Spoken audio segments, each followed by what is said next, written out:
Hello, good evening, and welcome to My Liverpool Life with the LFC Daytrippers. Delighted to be joined tonight by Mr. AGT himself, Mr. Alex Gildea Trott. How are you, my friend? I'm very well, Keith. Nursing a slight hangover still.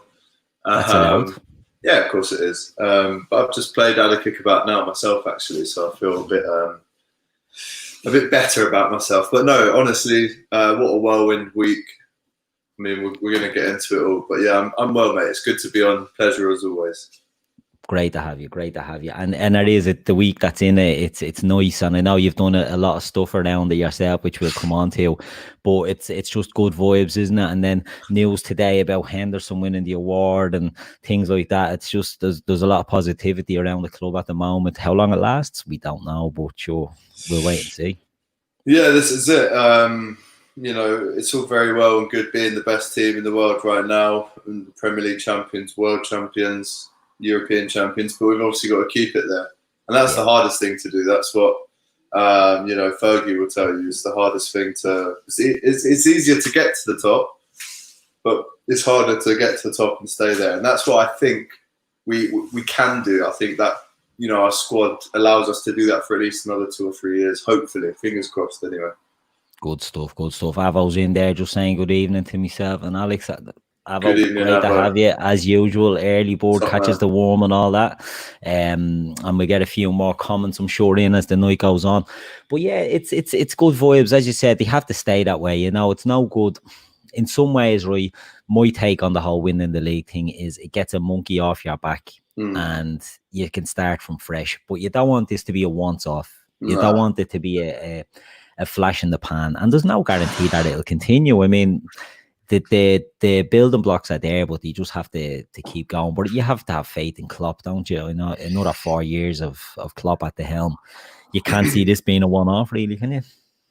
No, I think right now, if someone said to us, would you want to have Klopp for another 4 years? I'm pretty sure 99% of people would, even though you don't know what the future holds, like you said. But the way things are going and have been going, let's be honest now, for 2.5 years, we're just living in fucking dreamland, Keith. And long may it continue. Yeah, it's great. It's great. And a few more lads in the chat there. We've Max, Stefan, Barty. How's it going, boys? Good to have you in. As I'm sure you are all aware now at this stage, My Liverpool Life is just something that we started. This is the 4th installment we've done of it. And it's just a chat with Liverpool fans just about their love of Liverpool, how they got into the Reds, you know, favourite moments and memories down the years, trip down memory lane.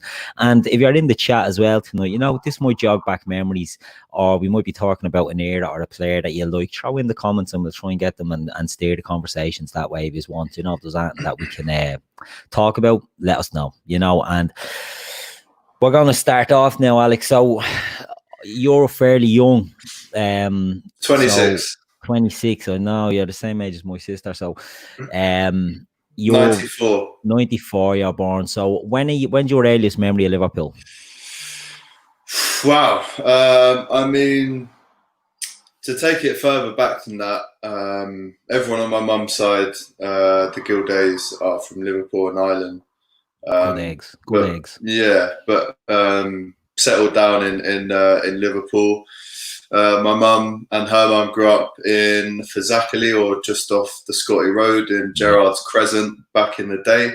And then it kind of, I mean, my mum and family always just have been Reds, but my mum, to her credit, during the mid to late 70s, she worked in the Kop, in the burger huts, you know, selling programs and burgers and drinks and food and stuff like that. And then would come out of the hut at half time, or, you know, at the start of the game, and watch the game.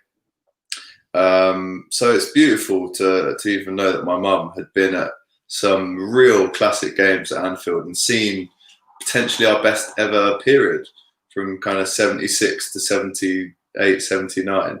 Yeah. She remembers fondly, especially the Saint Etienne game with David Fairclough.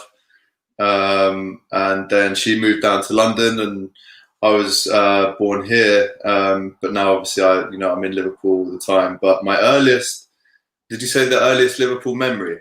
Yeah, your earliest. I know when you're brought up in a family like that, it's probably just always been there. But is there a standout moment that you Yeah, remember there is as a actually. youngster? So, I mean, I basically, you know, a day old, I had a Liverpool bib on me. My Uncle Frankie put that on me. And that was that. I was 1 day old and I was a Liverpool fan for the rest of my life. That very moment, I entered myself into a lifetime agreement that I'll never, ever break, which is a beautiful thing to know that from a day old, you kind of had those colours on you already. But my earliest football Liverpool memory was actually Michael Owen's first ever goal against Wimbledon. I think I was 3, and I remember seeing it on TV, and instantly, because you know he was a young kid, he became my idol. And I'd say from '97 all the way to 2004, he was still my idol. But yeah, I'd say, I mean, Keith, before we start this, I've got to tell you, my memory. I mean, I'm shit at maths and science in school. I was awful. I was only good at languages and PE. But my memory of connecting life events that have happened to me and my family and people that I know to Liverpool matches, and I could tell you who scored on that day. So, for instance, I remember my sister fell out of a tree and broke her arm the day Danny Murphy scored at Old Trafford, and we won 1-0. With the penalty, I think it was the 03-04. So I've got a really kind of almost autistic memory when it comes to linking years and months and dates with Liverpool games. I know we played Villa that weekend and we won 3-1, stuff like that. So I've always had that. And my mum was always saying, you know, why can't you remember important stuff? When are you ever going to need to know who scored the 3rd goal for Liverpool against Sheffield Wednesday in '99?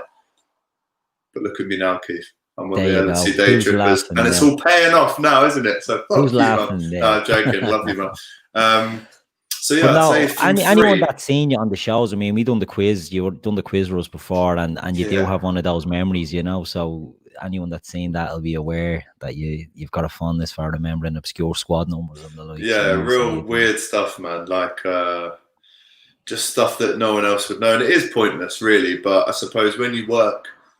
I mean, I guess I work in football now, and I work with TheKopTV, which follows Liverpool everywhere. So it does help when you can actually draw on stuff, you know, from the hat there. So it's a useless talent to many, but an exceptional talent for myself, I'd say. There you go. So you're going through those years, right? So you're going through the Michael Owen years, the era there, and up till 2004. So you're probably what, 10. Yeah, when we won the Champions League, I was 11, so 04 was 10. The summer Owen left, I was heartbroken. And I remember I was on a school trip when the Istanbul final was on, and this is really weird. You just wouldn't get this now, right? But I basically knew that the game was on, but they were holding us from watching it. We were only just gone 11, and I pretended to get in a fight with a mate. And I said to him, go on, trip me over and I'll pretend to be upset. And then they'll let us in to watch the game. So he was my best mate and he was a Liverpool fan as well. So we did it. And the teacher was like, you can have 3 people in. I said, my mate. And I picked the 2 best looking girls in the year at the time. Obviously, this was a long time ago, by the way. Slick. And then it got to penalties and they said, right, bedtime. I was like, no. So anyway, for some reason, I remember going back to bed. And then the teacher coming in the room, whispering in my ear, Liverpool won on penalties. And that's at the start of the story, why I said you just wouldn't get that now. A female teacher whispered, Liverpool won on pens. And then in the morning, I'd obviously forgot, saw the newspaper, and just started crying instantly. I mean, I was too young to, you know, have a drink and enjoy it fully, but I still remember all of it. Little sneaky dream, was it? You were having, let's say. But from I was born to maybe, I'd say 2001, I just knew us as a 4th, 5th place side. I think I just missed the Robbie Fowler burst in 94 to 96. Yeah. 97. Then Owen was my man there from there on. Yeah, so you'd come in then, I suppose. Yeah, you'd Michael Owen, and as you said, you're a young guy, you're on your kid yourself, and you relate to this youngster, this sensation that everyone's talking about.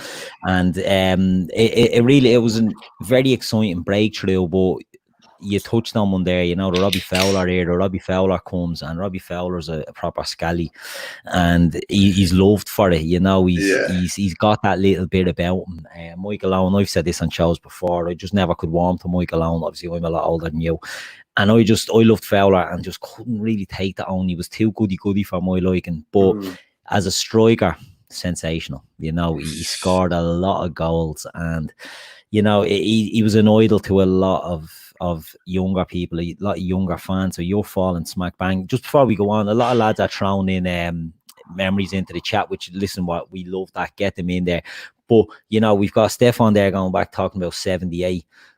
You know, we'll have to do that another day. We'll have to do that another day. Well, we mentioned Saint Etienne. That was 77. There you go. So yeah, we get Alex's man, my dad, on the little pod about those days if you want. But now look, get our memories in. If there's anything we're talking about that is jogs of memory, throw it in there. We'll read them out. And we'll go along with that. So you're going through those years. As you said, your formative years supporting Liverpool. Michael Owen's your hero. You're getting then to 10-11. Michael Owen is leaving. Rafa Benitez comes in. Yeah. Do you remember the sort of hoo-ha around Benitez when he came in? Yeah, I was really sad because the last game of the 03-04 season, we play Newcastle at home. We draw 1-1. And there's that absolutely unreal pass that Gerrard does to Owen. And unfortunately, that's Owen's last game, and it's Gerard Houlier's last game as well. And I remember when we, the pre-season of that year, so after we'd won so 04, sorry, when Rafa came in, I remember seeing it on Sky Sports News, looking at him going, who's that? I've never heard of him. And then what he did in his first and second season with the Champions League and FA Cup, it's just unbelievable. But going back, I mean, 01 was the first kind of year that I ever appreciated us winning trophies, right? And I remember watching the Alaves final with my old man, and I taped it on VHS, and I put a sticker on the side of it saying Liverpool UEFA Champions 5-4 Alaves in really small writing.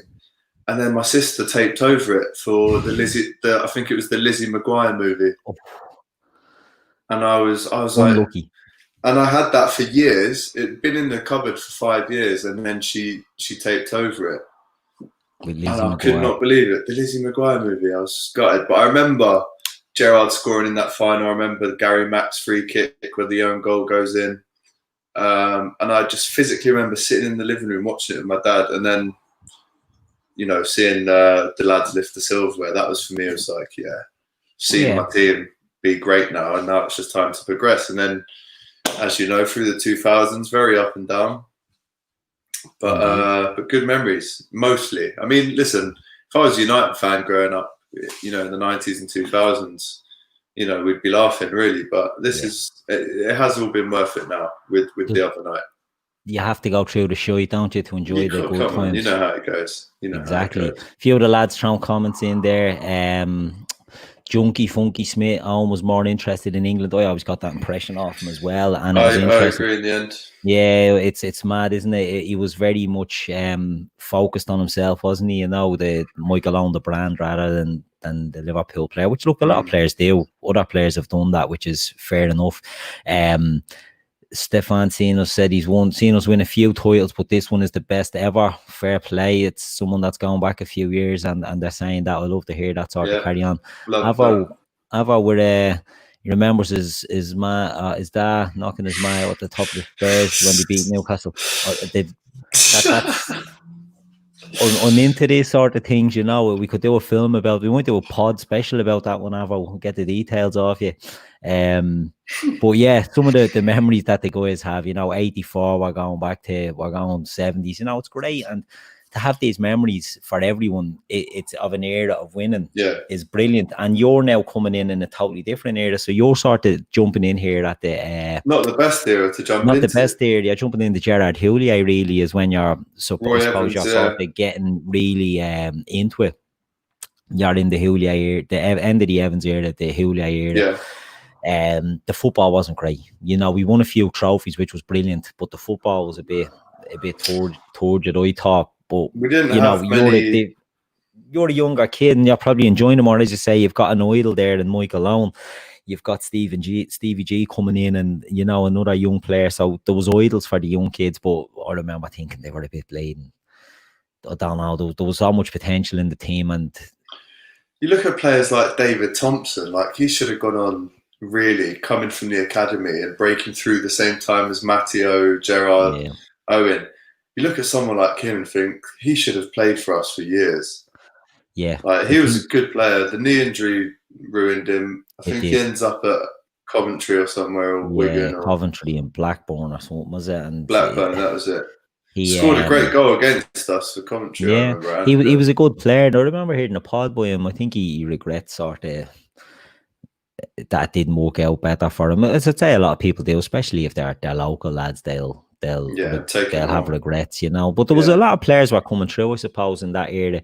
John Otzema done a pod recently as well, where he spoke about, you know, how he was coming through. A bit of a mad pod, 4 actually, hours, wasn't it? that podcast, isn't it? Yeah, it's a whopper. It's a good one. But he was speaking, you know, and he got was shot, didn't he? Yeah, shot in the arse or something, wasn't it? Yeah, in the club. Yeah, which was great, great story, you know, but it probably wasn't a good reflection of him as a player. But it seemed like Gildea was a big fan of his and was going to tie him down with a new deal, and then the change comes along and he sort of gets shafted, which maybe a lot of them were at that time. A lot of youngsters. I mean, I remember Rafa's early teams. There was a lot of Potter. Yeah, you'd Potter. John, what was his name? Is it Ward? Someone like that. I mean, the thing is though, Scousers John Welsh, was it John generally Welsh? John Welsh, that's it. Scousers generally do quite well at Liverpool. If you look down the years, Phil Thompson, Kirby Ladd lifted 2 European Cups. Gerrard, Carragher, Emlyn Hughes, Sammy Lee. I mean, you could name a few more, and it's beautiful to see now with Trent coming in and Curtis, and obviously Klopp's spoken about how he dreams of a team full of Scousers. So it's great to see them come through every few years. Yeah, it is great, you know, and it gives something for the fans to cheer, you know. It's everyone loves it, and it's not only Liverpool, you know what I mean. I think it's every sort of fan base loves that sort of local hero, and especially, I don't think it's even age specific, you know. I think, like, as we spoke about, you're a young guy sort of idolising Michael Owen growing up, but it's old and young now, you know. Trent is just touched.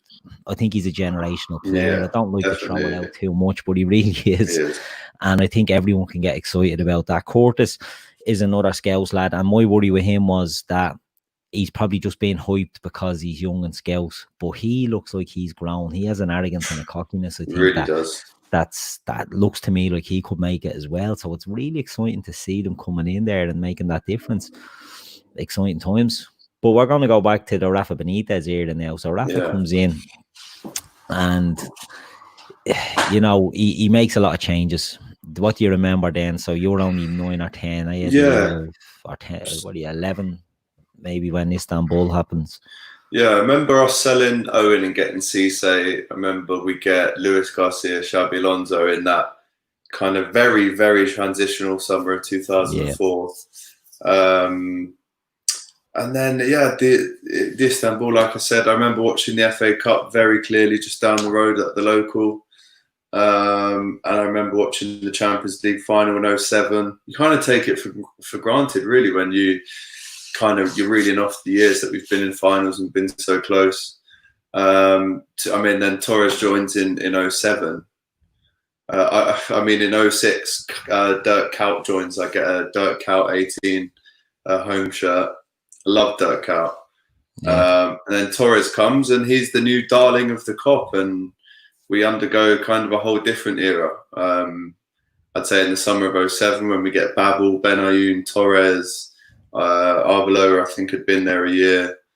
And I remember the 6-0 win against Derby at home. Do you remember that? Yeah. Second or third game of the season. And then I was really excited because Babel looked unplayable at that time when he came in. I think Momo Sissoko was in midfield. We had Mascherano, Alonso. And that kind of... I would have been 08. I was 14, so still not old enough to have a beer and go out, but I had great memories of that team as well. I think that's the sort of peak years for the youngster, because you're not getting distracted by the girls or the drink. So it's, Totally. football is everything, isn't it? When you're a young lad and you're sort of between the age, I think, of sort of 10 and 14, like it's all just about football. But the first game I went to, though, or should we save that bit for later? No, we'll move on to it now. I'll just read a few of the comments here. Some of the lads are thrown in about, David Fairclough. Junkie says David Fairclough was one of his heroes. We had Barry Devaney saying John Barnes, there's a amount of them. But then Matt Sweeney mentions Richie Partridge, high hopes for him in them days. A mate of his grew up with him and always thought he'd break through. I think he's a physio at the club or something now, or he was working, I think, at the club in some capacity on the fitness side of it. Connor Cody getting a mention there by Stephen from his mates area in Bootle. But Klopp wished he had him as an option, now doing really well. And, Klopp does love a multifunctional player, someone that can play in several positions. So it may be true. But, yeah, so we're going to talk about your first game. Go. Yeah. Highbury, 2001. I was 7. First ever away game. My dad took me. I mean, I live in North London now, but where Arsenal's old stadium, it's probably only about a 25-minute drive maybe. And what I remember about that game is there was this big sweet stall outside Highbury, and used to kind of go there, get your pick and mix, and then go in. And we got 2 tickets from one of my mum's cousins, I think. And it was a game where the ball breaks for Gerrard in his own half, and we're in a white kit, and with the outside of his boot, he puts an absolutely inch-perfect ball, which trails all the way into their box, and Risa just slots it in near post under the keeper. And I remember watching that goal go in real life and seeing the fans around me, and I could even tell you the smell from the grass of that night, man. It was just one of those unbelievable feelings that when you see the pitch, you're just so in love. And I think Perez scored for them. So it was 1-1. And then I remember my first game at Anfield was the game we draw against Middlesbrough, and Gerrard scores that absolute screamer. Do you remember that one? From about 40 yards out, cuts across the top left corner. Yeah, great goal. And I've got in my room, I took a disposable camera, and I was quite near, and Cisse was warming up near me, and I've got a picture of Cisse really close up in his Reebok kind of tracksuit. But I was pretty much behind that Gerrard goal. So to see that go in and hear the roar of the Kop and You'll Never Walk Alone before. I think I'd done a tour of Anfield when I was very young, 2 or 3 or 4 in the late 90s. But to actually go there at the first time, unbelievable feeling. And experience that. Yeah, it's great. Tony Kelly just threw into the chat there, what's our favourite Liverpool player? His is between Torres and Gerrard. We'll get to that in a while, Tony. I'll be asking Alex who his favourite players were, so don't worry, we'll move on to that, and there'll be a few names getting mentioned in there, but we're not ignoring it, we will come to it. So that's your first home game, and how regular were you getting there then after that? I used to go quite a lot with, so basically my auntie, her son and her daughter all have season tickets. So over the years, if I've made it clear to my auntie, I was like, I really want to get to this one, she'll clear the calendar and make sure I've got the tickets. Yeah. So I'd say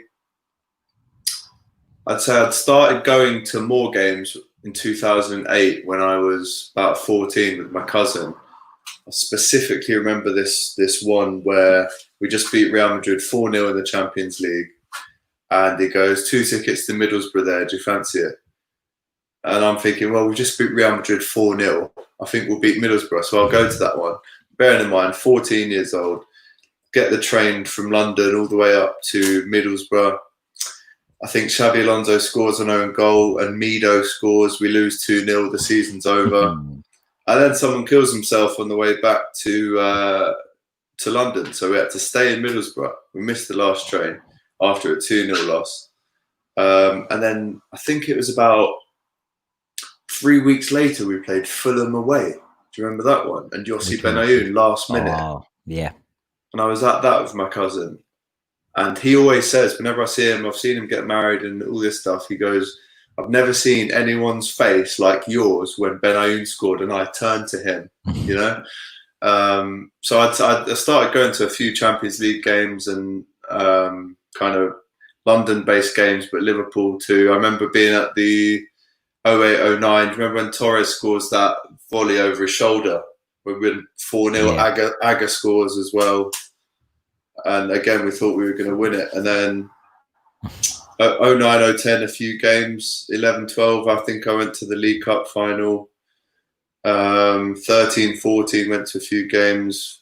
But then I was at uni from 2012 to 15. So I only got to a few. I remember at Villa away almost getting my head kicked in because I was celebrating a Gerrard penalty and I was sitting in the whole end. Okay, probably not the smartest decision. Yeah, probably not. Good job I was with it's a great thing. Some lads who saved me. But and then just dots of games, man, from 2015 to I'd say up to last year, and then it was this year that I started TheKopTV, and this season I've been to every game home and away. Brilliant. And it's just the best thing ever. So I never do, Keith, is take going to games for granted. Yeah. Because I'm fully aware that not everyone who supports Liverpool can get to Anfield / has gone there. Yeah. So whenever I'm around that stadium or away or home, I just try and drink it all in. Even if it is a loss, you still get a good story out of the day. But that's it.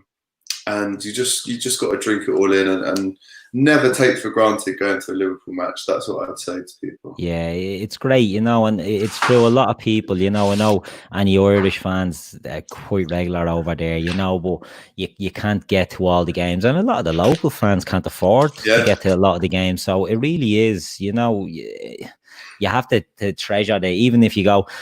I've been to some absolute dog shit games over there, you know, but you have great memories of the experience, you know, of the weekend. Maybe not of the game itself, you know, but a lad's weekend, it makes its own memories, and you relate it back to it back to the game. You know, I went to see a Scaldy 0-0 against Fulham, worst game of my life.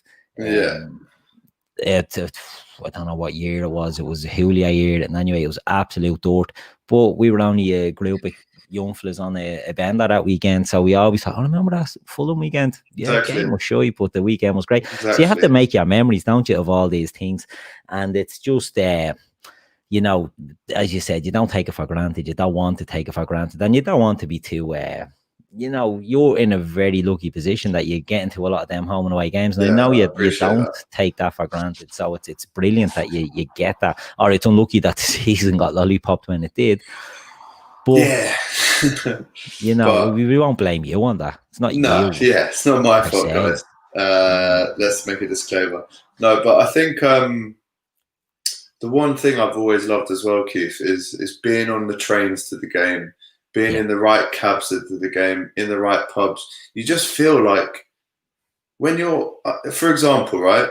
There was about a 6-hour train to Norwich this season when we played there. Yeah, I was on a train in a place called Ely, where the change was, which is somewhere in fucking Norfolk or something like that. And when I tell you, man, there was 300 of us on this train. There's no better feeling. Everyone's a family. Everyone's fighting for the same cause. We all protect each other, no matter what colour you are, no matter what size you are. And you do feel just unbeatable when you're going to the game with all your what I would call the Liverpool family around you. Like, I'm so grateful. I'm so happy and lucky that I support this great club. I couldn't ever imagine anything else. Yeah, it is. It's great. And, you know, the story, and look, every fan has stories of every club, you know, whether that be Liverpool, Manchester United, whether it be Carlisle, you know, everyone has their stories.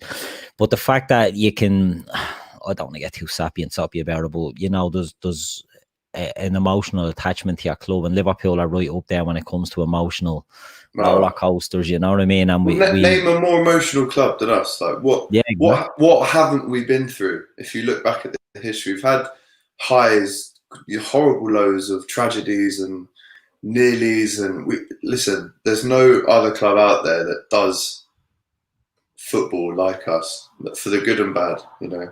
That's it. That's it. There's a lot of people in the chat. Tony Kelly's in there saying, he's only new. Tony, welcome. New listeners always welcome. Yeah. We appreciate everyone coming on.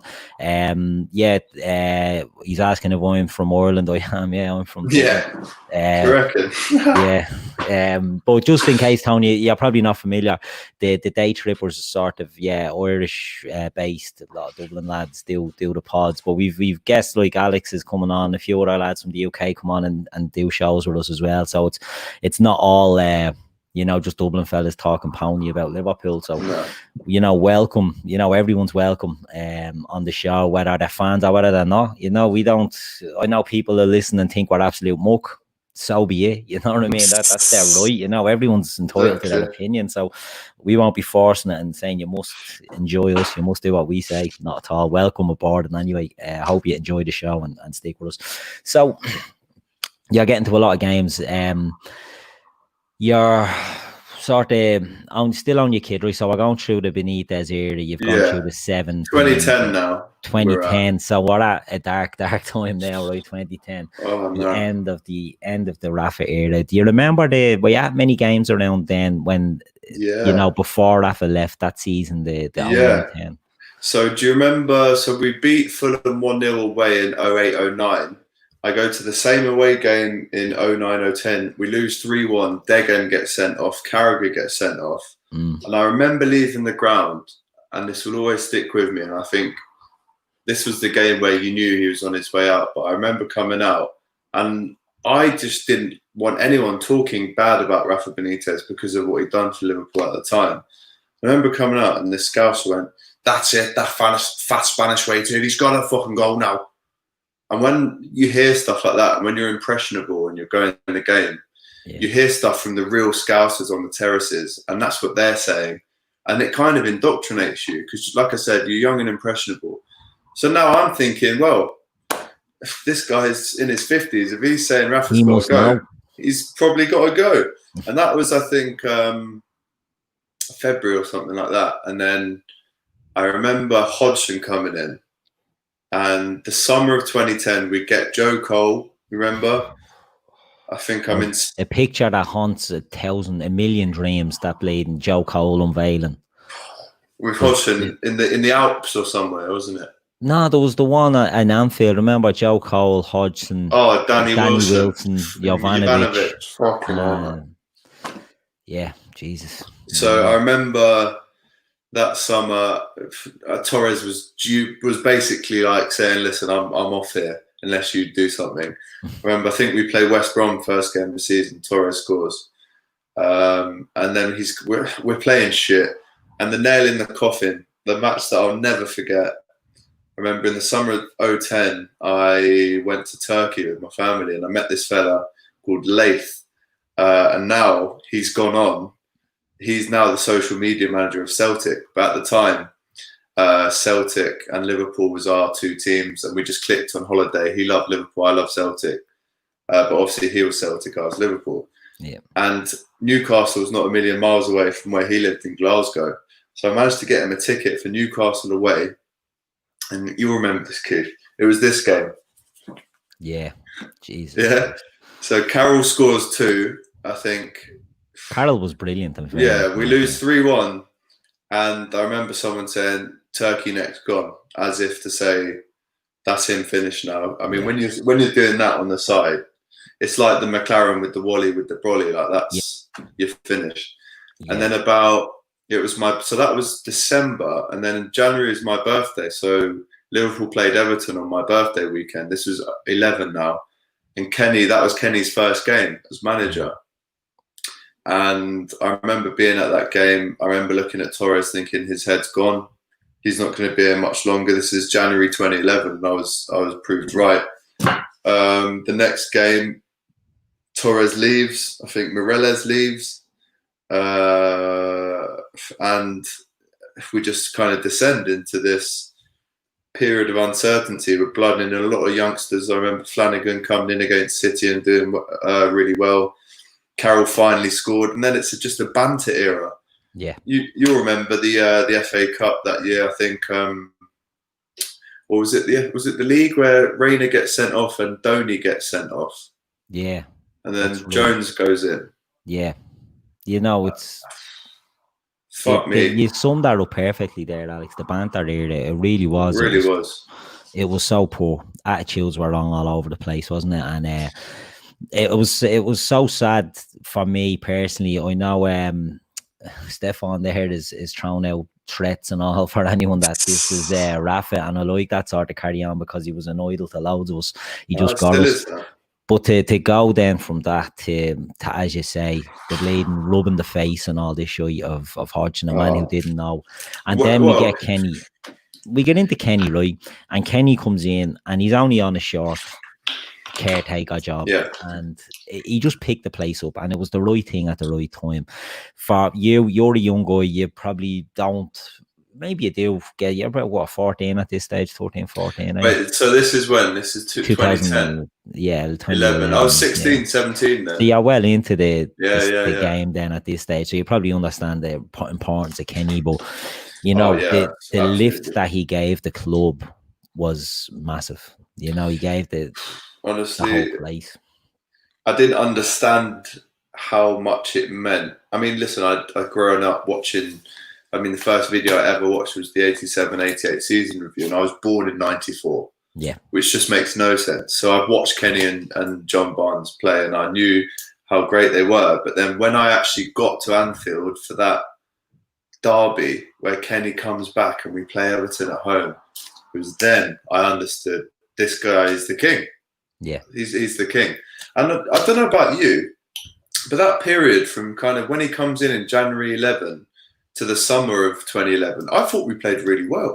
Yeah, he brought the bounce back. He did. He got the Maxi Rodriguez was on fucking fire. Yeah, Maxi did. Yeah. He comes in well, doesn't he? He gets into the, you know, into the team and has one of the best team songs of all time. We were belting the Maxi Rodriguez song out in the Camden the other night. That Gab Doyle just kept spouting out every 2 minutes, and it keeps going down the tree to this day. But he did lift the team. Great song. But he did lift the place. Yeah, 100%, man. I couldn't agree more. I think when a legend comes in like that, I mean, listen, it was never going to be a 3 or a 4 year signing. It was always a plaster until the next guy came in. But he really did kind of make you feel. I mean, listen, he got us a trophy. Yeah, first one that we won, I think, since the Champions League. Before that, so I remember being at Wembley for that. I was in Club Wembley somehow. I managed to get some tickets in there. I was wearing my shirt and had to zip my jacket back up. Said no shirt colours, no fan colours in this bit. Fuck off. And at this point, Keith, we're having a few beers at the game now. Definitely, I'd say from 15 onwards, we're getting stuck in with the local pubs and travelling around with the Reds. So I wouldn't have said that because I wouldn't want you to get into trouble if your mother's listening or anything like that. You know. No, don't worry. She was the one giving me the money for it. So. We're looking at this. So we go from Kenny's 6 months, right, where he steadies the ship, and then he gets the job sort of permanent. It doesn't go well for him. You know, it doesn't go well for him. And I think what becomes clear from a fan looking at that era is, you know, the game has moved on a lot from when Kenny has last managed. He makes signings that don't really work out. Not all down to him, and some of them, you know, one of them won Player of the Year like today, so it wasn't all bad. Do you know that way? But so that's that's it. But it becomes clear that he's maybe, you know, a little bit too far out of the game to jump back in, and without a short-term fix. You know what I mean? Other than that, Do you know what? There's a lot of people who say to this day, and Kenny would probably say it as well. A lot of people say, "Oh, he's so unlucky to get sacked." But no one thought Kenny was going to come in for 3 or 4 or 5 or 6 years and lay down a plan. If you're buying Stuart Downing and Charlie Adam, with all due respect, you're out of touch. In that time, anyway. So summer 11, I remember my cousin lived in Madrid at the time, Scout's cousin, who used to go to all the European games. I remember being with him in Madrid, looking on my phone and going, "We just paid 20 million for this Jordan Henderson kid." And I remember my cousin, "Oh, what? Henderson, that one from Sunderland? Oh, for fuck's sake, lad, this Kenny's not got a clue." And then, so 2012 now, we win the League Cup.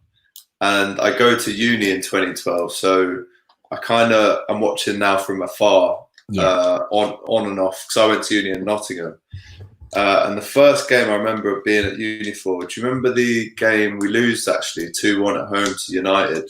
But Gerrard chests it, left foots it, and he goes like this to the sky. Do you remember? Yeah. And it was the game Shelby got sent off and mouthed off to Ferguson.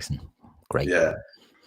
And then that's 2012, 13, and then Kenny goes in the summer of 13. Is that right? Rodgers comes in 2012. Rodgers comes in 12, yeah. Yeah. I remember being at uni and Being Liverpool comes out. The first thing I watched at uni was that documentary. Young Raheem, if you say steady again, you'll be steady, Raheem. That was a poor bad effort, times, bad times. Great for Brendan, because he loves all that sort of shit, you know what I mean? But we were enough of a banter club without having to take this sort of stuff on, you know. It was the envelopes, wasn't it? I think the envelopes, the big portrait of himself in his gaff. Well, do you remember that documentary, Keith? You'll remember this. And he gives the whole song, and I'm not going to lie to you, Keith, I was completely sold when he came in. I don't know about you, but when he gave the whole speech about we're bringing the red nets back like Shankly had, we're getting the original This Is Anfield sign.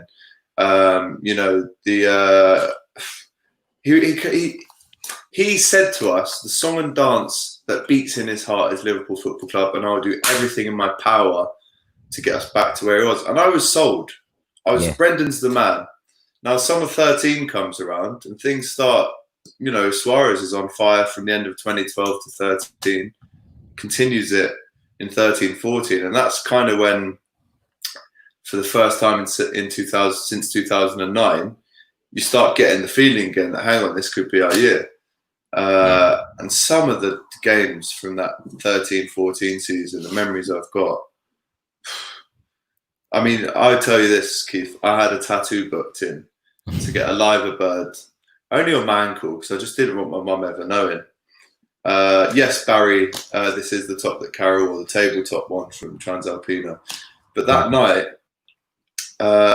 when Gerrard slipped, I cancelled my tattoo because I knew we weren't going to win it anymore. Yeah. And that was a tough. heartbreaker. That was a heartbreaking moment. It was actually really nice that Chelsea reminded us about that on Wednesday. Their official social media. Fair play. It's a bit of crack, I know, and we can take these things too serious, but it's nice to. Do you know what I would have replied with, though? I mean, obviously we put them to bed on Wednesday, but I just would have replied with the ghost goal. Because they go with the Gerrard slip about Chelsea fans. What pisses me off is that they didn't win a trophy from that happening. They came maybe third or fourth that season, I think. Yeah. So for them to rub that in at us, at least when Garcia scores the ghost goal, we go on and win the Champions League. You know what I mean? Yeah, that's true. They actually blew the league the year of the slip. Exactly. They were on top. They were on top of the league, and we caught them up. And then City had the games in hand, so they were the ones that were ahead and blew with a load of defeats. We went on a ridiculous run and then lost one game, and it was gone. So it's a narrative that it's easily thrown out that Liverpool bottled. Then look, Rodgers wasn't the most tactically astute coach, in the world. He was a snake oil salesman, and we all bought the snake oil off him. Pretty much, man. Unfortunately for him, it's happened again with Leicester. We won't dwell on Brendan too much because Brendan leaves and then Jurgen comes. Yeah, so we're in 2015 now. I remember I was at my mate Callum's house on the news after we drew 1-1 with Everton.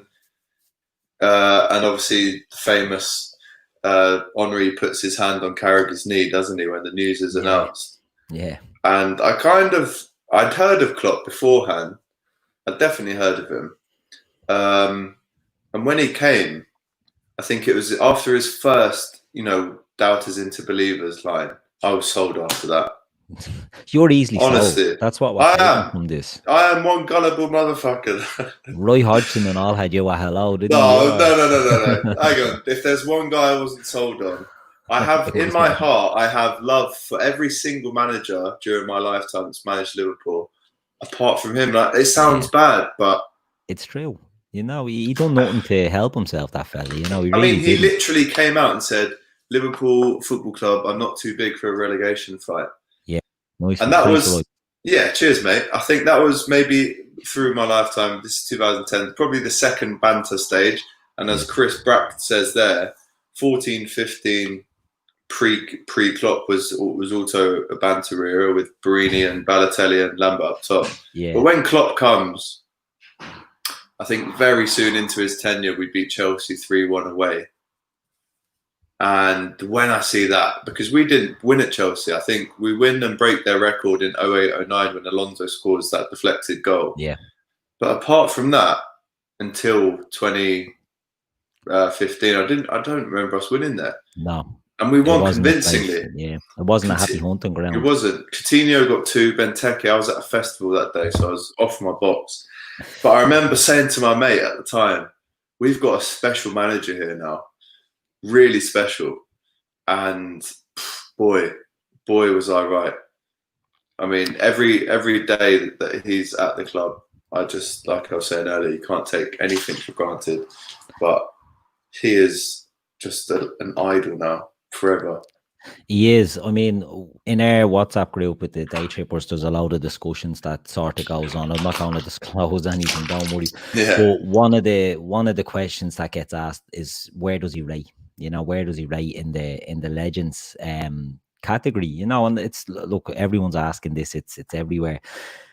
Where would you put him? Like, he's so big. It's one title, right? And it's one European Cup. But what he's done to overhaul, to get us back, to get City, to haul City back in, you know, it cannot be underestimated, the impact he's had on the club, on the city, on everything. Like, the fan base, it's never been as united as it is now. It's still pretty cracked because there's still a lot of crackpot fans out there, but he has just brought everything. There's never been a more perfect fit for a club. No. Do you know what? I was outside Anfield a few weeks back filming It Means Everything, and there's, which I hadn't noticed before, but there's a picture outside the You Never Walk Alone gates, the Shankly gates, and there's a quote that Paisley said, and it's a quote about socialism, and it basically says something along the lines of, the way I look at life, everyone puts in, but then we all get the rewards. We share the rewards, which essentially is the ideology of socialism. Yeah. What Klopp has done, and Klopp's come out and said he's a socialist. He's way more on the left than he is on the right. I think our most iconic manager has to be Bill Shankly, just because he started it all. The most successful, you could argue, is Paisley or whoever. Oh, yeah, Paisley. But the most iconic is Shankly, and Klopp's come in, recognised that, and it's coincidental that he has exactly the same views on life as Shankly did. Yeah. So how can you not be successful if you buy into the core boot room tradition that Liverpool has been built on in the mid-60s from Shankly, and you've embodied it? And that's why he gets on so well with our fans. And that's why someone like Mourinho could never, ever manage Liverpool. And that's why Klopp could never, ever manage somewhere like Man United. Yeah. And it's why what you just said there, Keith, the stars really did align in October 2015 when Klopp joins. It was the perfect timing in his career and ours, our timeline. And it just really is a match made in heaven. I couldn't honestly pick another person to be in charge. It's great, you know, and it's been a slow build. You know, we can go back to the start of his reign, and we're trying to be painted as a banter club again because he has players clapping the cup after a 2-2 draw against West Brom, yeah. And people didn't see the significance of that and didn't understand, still don't understand the significance of that, because a week earlier he's lashing them out before leaving on 75 minutes or whatever. And to do that, I was saying, look, you don't leave here, we'll fight to the end. And it was just getting everyone on side. You know, there was speed bumps along the way. If you look at the squad that he had in the first game to the squad he's inherited now and the job he's done, it's been unbelievable. Before we go on, get in there, anyone who's watching, get in there, smash the like button. You know, as yourself. It's, you know, essential at this stage. We put these on for free, but if we don't hit them likeys, we'll start charging us for the pleasure of this, you know. So just smash it. Click. It literally takes no effort, by the way. Yeah. If you're watching this now, I mean, I want everyone to get likes. Every show I go on, I want the Daytrippers to be the biggest channel in the world. It literally, all you have to do is click like. Yeah. And if you're watching this and you're commenting and you haven't liked, hang your head in shame. Yeah, just like it. Little thumbs just up. Just fucking like it. Just a little thumbs up. Flawless, honestly. Or, thumbs down if you think we're pony, but we're not really into the thumbs down. Still engagement. Yeah, we're not into that. We're not. We're on the thumbs up there. we're not a cult at the Daytrippers. We don't tell you what you have to think. We encourage everyone to have their own opinion. It's just nice if we all have the same opinion and we all hit the like rather than the unlike. But Klopp has really changed it. There's a few of the lads in the comments there that saying, Shanks did this and Paisley did that, and they did do that, but it was different areas. Shanks was the foundation. I'm talking about the foundation. Without Shanks, there's no Paisley. Yeah, exactly. Paisley there's no on. Fagan. Yeah. Paisley is the tree that right at the start.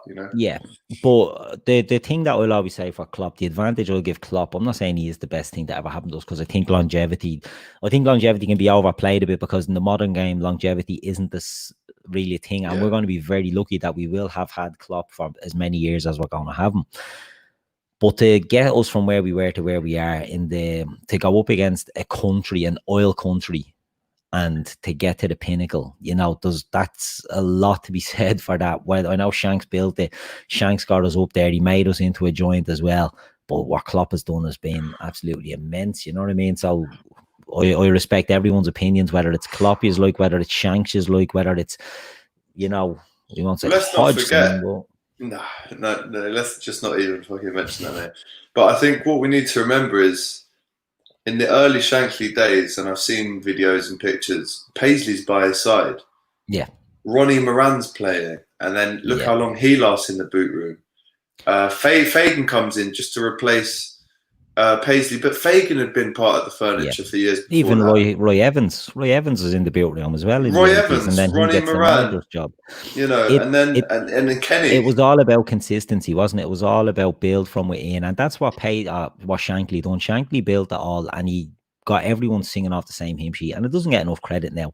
But what he done was he built it. He gave Liverpool a sense of, Billy Big Balls. We're not a small club. We were in the second division. We got promoted to the first division. We start winning titles. We start winning European trophies. Not in Shanks' era, but we were building up to that. We were gradually getting to that. And Paisley then comes in and just hoovers up European cups like it's, nobody's business. But I suppose it's hard to compare the eras. Some people will have favourites and some won't. So, I'm not disagreeing with anyone who thinks it's Shanks or who thinks it's Paisley. Growing up, Gerard Houllier was my man. There you go. I still love that guy today. A lot of people have that. That gives you your memories, and that's your formative years. Like Gerard Houllier, what we have to remember is he almost died for Liverpool. Literally, he almost died. I'm pretty sure he had a heart condition at half time against that Leeds game. Yeah, he had a bad heart attack, and he was never the same when he came back. Never. It was the Rome game, which I remember watching at the time. Jari Litmanen and Heskey, if I'm not mistaken, scoring that Definitely game. Heskey, 2-0. Yeah, did Litmanen score? Or maybe he did, but that was a big. Yeah, Chris Brack will know. Ask Chris Brack. Chris, who got the goals? Chris Brack will know. Chris knows. I think it's Litmanen and Heskey, but yeah, you're right. He never was the same, but I think it was 03-04. It was time for him to go. I think we lose away at Newcastle late on, and you just knew it was time to go. But every single manager, like I said, apart from Hodgson, I've got very fond memories of, or great memories of. So luckily, we haven't had too many shit managers at all. That's true. Like we've had a couple of bogeys, but like ultimately, it's been a good experience down the years. So I want to ask you a few. What's been your favourite match that you've been to? That, above all others, that you would always look back to, that you'll tell your kids about. What's been the one? It's probably that Fulham away. Yeah. 08-09, which sounds really weird, but what you have to remember about that game, we hit the bar at least 4 times that game. Yeah.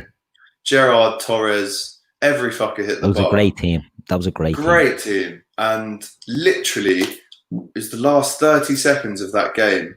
Benayoun squirmed it through from Babel. I think Babel squirmed through a pass. And the feeling when that goal goes in, like I said, looked at my cousin. But we stayed for an hour after that game singing we're going to win the league. And of course, we didn't win the league, but it's the memories like that you just never forget. And I think it probably is that Fulham away. Good stuff. Chris confirmed it was Litmanen. There you go. Foul on Murphy, Heskey the cop in for the second. So yeah, it's spot on with the memory. Chris. See, we said this. You know your stuff as well. Chris confirms it. That's what more do you want?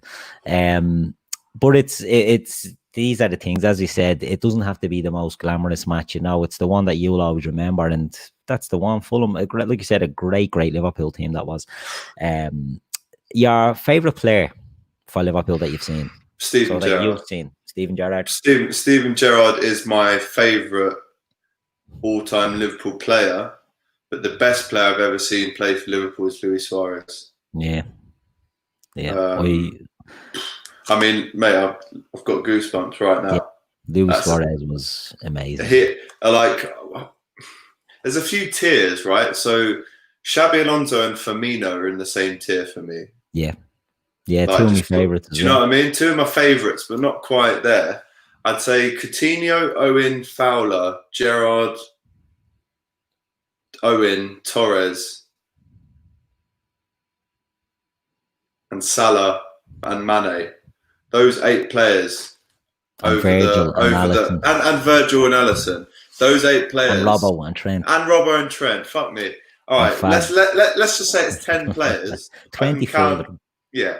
We'll say on 2 hands, I can count the players that have lifted me off of my seat uncounted times. And the special ones, I'll go through them again from chronological. Owen, Gerrard. I'd say we'll stick Carragher in there, but Alonso, Carragher, Torres, Firmino, Coutinho, Suarez, Salah, Mane. I'd say those are the players that have just blown my brain away. With me, like when I was a kid, John Barnes was the best. So John Barnes was when I was a youngster, loving Liverpool. He was the man. But growing up, then Gerrard was obviously an outrageous player. But I agree, Suarez and Torres for me were two that I just absolutely. What we need to Coutinho as well. Yeah, it's hard, you know. Honestly, Keith, some of the goals he scored. When these guys leave, it's heartbreaking, and how they leave, it's heartbreaking. And Coutinho gets a bad rap. You know, people think Coutinho was driving his move out of Liverpool. He wasn't. It was Barcelona and the agent telling them what to do.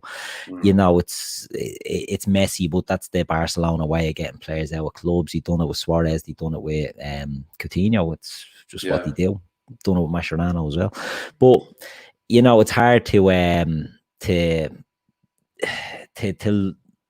I don't like to write players off, because when Torres left, it sort of broke my heart, and it's sort of like, how could you do it to us, Fernando? You know, your armband proved you wear the red. What's all this nonsense about going to Chelsea? You know what I mean? So after that, it sort of moved to, you know, from getting too emotionally attached with players.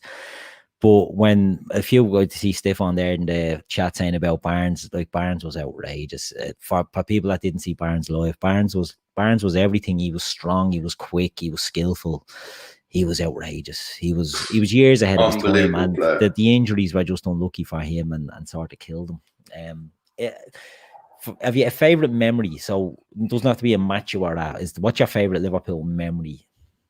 Without the trophy lift you that day, right? So we won't include that in. We still need to speak about what happened the other night. But do you know what? It's probably beating Barca 2-1. Okay. I remember watching it very clearly, and I remember it so well because the morning at school that day, and you got to remember, Keith, I'm surrounded by Arsenal, Chelsea, and Spurs here. You're never going to win tonight, Alex. No way. I was the only Liverpool fan within my friendship group at my school in my year. It was a tough time, Keith. You're never going to win that game. You must be joking. They got Messi, Ronaldinho, Deco, Johnson was there at the time, Eto'o. There's no way you're going to win. And I came into school the next day. Oh, the arrogance, Keith. I strolled off the bus, walked in, probably nicked a panini, put it in my pocket, said, what? We just beat Barcelona 2-1 last night. What are you going to do? Golf clubs all over the place. Yeah, literally, walking in like this, headbutting the teacher, and what? That's up there, but Istanbul, of course, will forever be ingrained in my memory.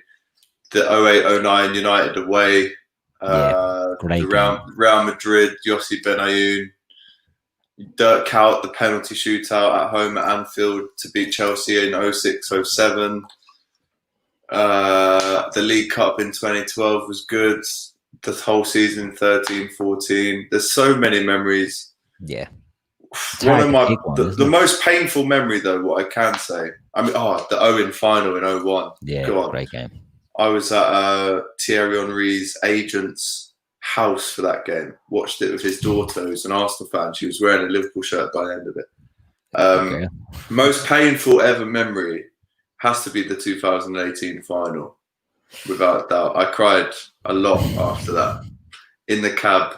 I was the first person to leave Liverpool City Centre when that third goal goes in. Yeah. Before the game's finished, my best friend, standing there looking at the TV like this. And I just hugged him and said, I'm off. Got in a cab, drove back to my auntie's in West Derby in Liverpool. And me and the cabman was crying. And at that point, Keith, no one knew what was to come. No. So that just makes it even the sweeter that we've come from that final. Yeah. And let's be honest, before Salah gets injured and before they score that first goal, we're all over them in that game. They're making so many unforced errors. Yeah. We're getting corners all over the place. I'm a firm believer that we would have won that game if fucking Alisson wasn't going, Salah didn't go off injured. Yeah, I don't disagree. You know, we had a couple of things went against us there, as everyone knows, and it didn't work out for us. But it sort of put hairs on our chest as well. It made the team they are now, didn't it? You know, Klopp, you saw the defeat, lads, were coming back to get this again. So it's a steep learning curve, I think. Another one I have for you, Alex, as I know you're a bit of a fashionista, what's your favourite kit? 17-18 home. 17-18 home. The New Balance, the V collar. Only because it reminded me of the 94 home, but the collar was a bit thinner. Yeah. But I mean, to be honest, late 90s, early 2000s, the kits weren't great. I mean, I had them all. Them Reebok, but the kits weren't great. Yeah, the Reebok here, you had the central Reebok logo in 01. I mean, even 04, 05, it was a very basic Reebok template. Yeah. And I think it's only until the 06, 07, 07, 08 when we get the nice Adidas collars. Yeah. And then because remember, I grew up with Reebok all the way up until 2006. And I'm like, I never saw us with the candy shirt or the crown paints. So for me, the Adidas one was unreal. Yeah. And obviously it goes without saying that 08, 09 grey kit is up there. Yeah. But honestly, man, the 17-18 for me is an absolute beaut. New Balance have made some great kits, in fairness. They have. Do you know what I did? You know, it was like during lockdown, the content that we were trying to squeeze out, trying to get anything out. So I did a top 5 worst away kits, but then I did a top 5 best home kits. So check that out on the channel. It's worth a watch. But that. I love that sort of stuff. Yeah. Chris throws in the 94 gold away kit. That was a cracking kit. David Hornby has the 81-82 yellow and red pinstripe, another iconic one. You know, there's been so many of these. But what I will say is Stefan is firmly on the 3. I'm assuming that's 3 stripes. Yeah, and God knows with him, could be anything, could mean anything there. But I'm assuming he's on the Adidas kit. He's on the Adidas kit. But what I would say is I'm again very, very lucky, but I got an email yesterday to confirm that my Nike kits I saw you put that in the post, so I'm sorry to brag about that one, but I mean, we've all seen what that one looks like as well, Keith, with the green border. That looks like that could be a classic. I think it looks cracking. A lot of people are on the fence over it. I think it's an absolute thing. I think it's great. It's an absolute beauty. It will be great. Now, before we go on, or before we finish up, I want to ask you, you were around the ground the other night. How was that? I was. Unbelievable. So just around Liverpool, I suppose, you've been around. So well, I went up to film It Means Everything about 3 weeks ago. And then kind of the start of this week, I kind of said to myself, I have to be there on Wednesday. Why am I even, what's going on? So I called up the company, got me a train ticket, and I went up. I got to the city for 2. I was in the Pump House just by the Albert Docks. If anyone knows the Pump House, it's a good, decent little pub.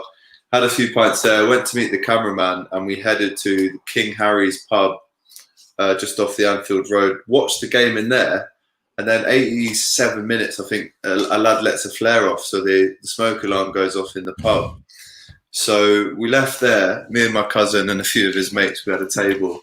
Get down to the ground. Now, Keith, like, whatever you want to say, good or bad, and I said this in my match review, of course there's been some negative comments about the amount of the rests, and I saw someone in the comments mention earlier about the fight, which I was telling you about before we went on there, which I wouldn't want to shine light on. Yeah. But what I would say, like, you can't really begrudge us for wanting to go to the stadium and seeing the fireworks for the first time in 30 years. Obviously, we'd all be in the stadium and it wouldn't be an issue, but I'm not going to lie, there was a lot of people there. 99% of them that I saw. Just having a bit of crack, good time. We're having the crack and a good time. Yeah. There was a small, very small percentage. And the video that has circulated, I was standing there. I was there. That video was taken by someone very close to me, and I was kind of in the midst of it. Now, unfortunately, that video has gone on today to get a lot of views, but I can confirm, being there was pint glasses getting thrown and there was glasses getting thrown, and you think, what's going on? Like, we've just won the league. What the hell's going on? Then at the same time, no one can tell me that stuff doesn't happen at other clubs. People want to say, "Oh, look at the Scousers." You know, they didn't cover themselves in glory. They're all fighting. Leeds had an open top fucking bus tour when they exactly. Well, no one's mentioning that. And but listen, Avo there says it was about 10 blokes. It's about 20 blokes, to be honest, but there was probably 50,000 people there. So 20 knobheads within 50,000, decent ratio. But it was special, man. It was special being outside the ground, seeing the fireworks, the general atmosphere. It was. I just drunk it in, Keith. I mean, the trainers I wore that night, because there were so many flares going off. I got home that night and my trainers have got pink underneath of them now, and I've already put them in the washing machine. Keith, did they come out? No, they didn't. And my missus said, do you care? They're pretty nice trainers. I said, it's the memories. Every time I look at my trainers now and see that pink smudge. I was there the night Liverpool lifted the league outside Anfield, and no one can ever take that away from me. So, but again, as we said, Alex, these are the memories that you'll remember and you'll tell your kids and grandkids about. Oh, man. Who cares? Happy days. Happy days. So listen, I've taken up a lot of your time there tonight. We're over nearly an hour and 10 minutes. So I want to thank everyone in the comments, in the chat. You threw in some great stuff there. Thanks as always, and hitting the like button. It was great, and it was great to have that interaction with you all. And Alex, thanks very much for coming on and sharing your no worries. Do you know what? Absolute pleasure. And if you haven't already, guys, I know there's a few viewers watching this. I've just put out the film It Means Everything, a short film which kind of sums up, Keith, the 30 years that we've all gone through without winning it. Yeah, you guys actually tweeted it today, so I'm really grateful for that. But please watch it. I mean, it's 2 minutes 51. We've all been spending hours watching Liverpool content, so it's one more video that you can watch. Drop a like. I'm sure we all love a bit of Liverpool content. You know, we can't get. I don't even really have to persuade you. That Junkie Funky there asking about the Chelsea goal. I think there was a comment earlier in the night about someone saying, "Did we have a pass?" No, we're good mates, me and Amy. She and you know what? She's another one who knows her football. So if you ever do need a Chelsea preview, I'd love to hit you guys up. But she's a good mate and she knows her stuff. Good stuff. So look, thanks again to everyone in the chat. Thank you again, Alex. This has been your Liverpool Life, and we've been the LFC Daytrippers. I can't wait to watch it. Good night.